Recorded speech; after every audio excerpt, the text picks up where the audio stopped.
1972. America's most wholesome face is selling soap to mothers across the country.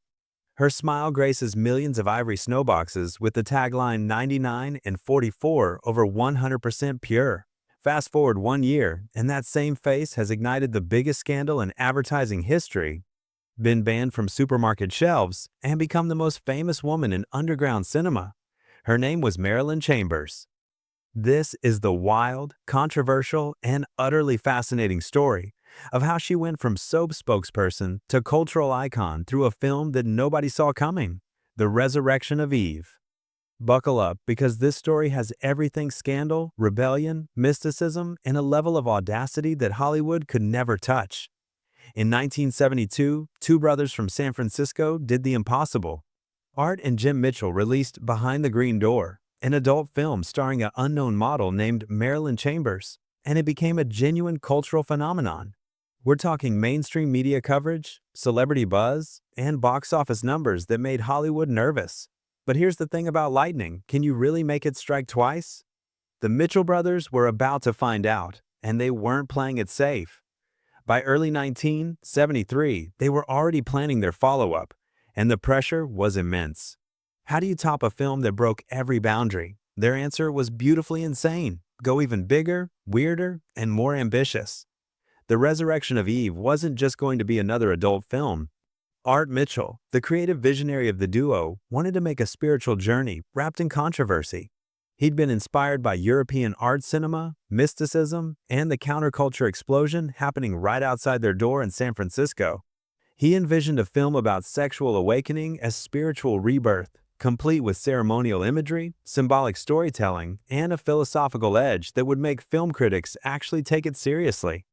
And naturally, there was only one woman who could pull this off: Marilyn Chambers, the woman who'd already proven she could handle anything thrown at her. But here's what nobody talks about: Chambers almost didn't come back. After the Ivory Snow scandal destroyed her mainstream modeling career, she was understandably gun-shy. The Mitchell brothers had to convince her that this wasn't just a cash-grab sequel. This was art. This was a statement. And ultimately, Marilyn agreed, but on one condition: she wanted creative input. For an industry where performers were rarely given a voice, this was revolutionary, and it set the tone for everything that followed. Production kicked off in the spring of 1973, and from day one, it was clear this wasn't going to be your typical film shoot. While most adult productions were already cutting corners and shooting on cheap equipment, the Mitchell brothers went the opposite direction. They shot the entire film on 35mm film stock, the same format used by major Hollywood studios.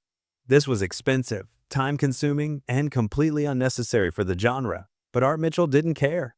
He wanted cinematic legitimacy. John Fontana returned as cinematographer after his work on Behind the Green Door, and the visual ambition was immediately apparent. There's a rumor, and I can't confirm this, but it's too good not to mention, that Fontana allegedly experimented with psychedelics during certain shoots, claiming it helped him see the spiritual energy Chambers was channeling. True or not, the visuals in this film are absolutely stunning, filled with dreamlike sequences and symbolic imagery that feel pulled from a Jodorowsky fever dream. The production primarily used real locations around the San Francisco Bay Area. Unlike the sterile studio sets common in Los Angeles productions, the Mitchells preferred authentic environments.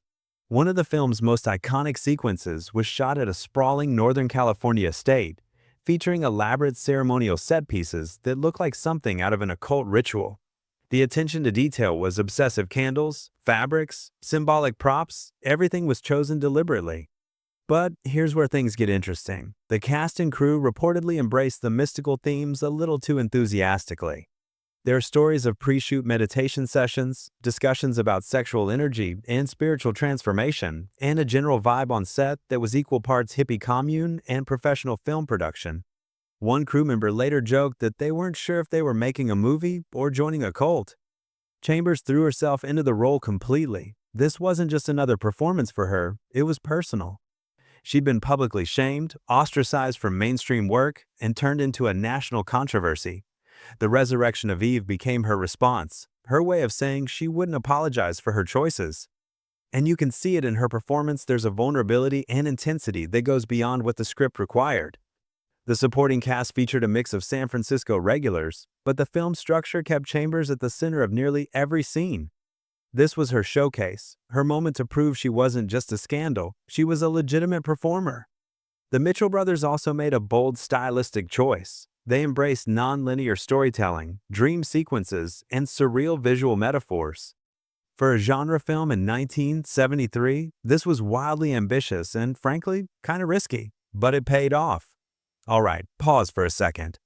I want to ask you something, and I genuinely want to know what you think. Could a performer like Marilyn Chambers break through into mainstream acceptance today? Or would social media and cancel culture make it even harder than it was in the 70s? Drop your thoughts in the comments. I'm reading every single one, and I think this conversation is fascinating. Okay, let's talk about the scandal that made Marilyn Chambers a household name. Let's rewind to understand just how wild Marilyn Chambers' journey really was. Born Marilyn Ann Briggs in Providence, Rhode Island, she moved to San Francisco with dreams of modeling and acting standard stuff, and she succeeded. By 1972, her face was literally everywhere, most famously on boxes of Ivory Snow detergent, holding a baby with that iconic tagline, 99 and 44 over 100% pure. Then Behind the Green Door premiered, and all hell broke loose. Procter & Gamble didn't just pull the Ivory Snow boxes from shelves. According to rumors, they allegedly tried to buy up every print of the film to bury it. Spoiler alert, it backfired spectacularly. Conservative groups were outraged, churches condemned her, but something unexpected happened. Instead of disappearing in shame, Chambers became more famous. Talk shows wanted her, magazines profiled her. She was invited to speak at universities. She became a symbol of the sexual revolution, whether she intended to or not. But here's the part that doesn't get talked about enough. This took a massive emotional toll. Chambers later revealed in interviews that she cried when she saw herself on that Ivory Snow box, knowing the storm that was coming. Her family was humiliated. Old friends abandoned her. She was simultaneously famous and isolated. And yet, she walked onto the set of The Resurrection of Eve with her head held high, determined to own her choices rather than apologize for them. In the film, Chambers delivers what many critics consider her most nuanced performance. There are moments of genuine vulnerability, transformation, and emotional depth that go far beyond what the genre typically demanded. She wasn't just performing, she was processing her own journey through the character. The film's mystical themes, death, rebirth, spiritual awakening, mirrored Chambers' real-life experience of having her old identity destroyed and emerging as something new. Art Mitchell later said that Chambers brought an intensity to the role that he hadn't anticipated, and it elevated the entire production. What makes Chambers truly iconic, though, is how she navigated the aftermath. She didn't hide. She didn't change her name and disappear. Instead, she leaned into it, appearing on mainstream television shows like The Tonight Show, doing press tours, and essentially forcing America to confront its own hypocrisy about sexuality and celebrity. She later attempted a mainstream crossover, most notably appearing in David Cronenberg's horror film, Rabid, in 1977, where she played a woman who becomes a vampire-like creature after experimental surgery. While Hollywood never fully embraced her, she proved she could act in legitimate films. The Ivory Snow controversy, which could have destroyed her, instead became her greatest marketing asset. The irony was delicious. The company tried to erase her, but the scandal made her unforgettable. The Resurrection of Eve premiered in late 1973 and immediately joined its predecessor as a commercial success. The Mitchell brothers had done it. They'd caught lightning in a bottle twice. But the film's real significance goes way beyond box office receipts. It represented the absolute peak of what historians now call the golden age of adult cinema, a brief, shining moment when these films were shot on actual film, played in legitimate theaters, reviewed by mainstream critics, and treated as genuine cultural artifacts. The production values, the narrative ambition, the willingness to experiment with structure and symbolism, these weren't just adult films that happened to be well made. They were films, period, that happened to contain adult content. There's a massive difference. The Mitchell Brothers Theater in San Francisco became a landmark, a symbol of the city's embrace of sexual liberation and artistic freedom. For a few glorious years, it felt like adult cinema might actually earn a seat at the table of American filmmaking. Home video killed theatrical adult film overnight. Budgets evaporated, narrative ambition vanished. The era that produced films like The Resurrection of Eve ended abruptly and completely. Marilyn Chambers continued working sporadically, appearing in various projects, but she never reached the mainstream heights she'd hoped for. She passed away in 2009 at the age of 56, her death making headlines around the world and reminding everyone of the cultural impact she'd had. The Resurrection of Eve is more than just a film. It's a cultural artifact from a moment when one woman refused to let scandal define her, when two brothers from San Francisco thought adult cinema could be art, and when America's relationship with sexuality was being radically challenged. Through the vision of the Mitchell brothers, the stunning cinematography of John Fontana, and the magnetic, fearless presence of Marilyn Chambers, the film achieved something remarkable. It made people think, argue, and question their assumptions. Not many films in any genre can claim that kind of legacy 50 years later. Now, here's what I need from you. If this story fascinated you as much as it fascinated me, smash that like button and subscribe to this channel.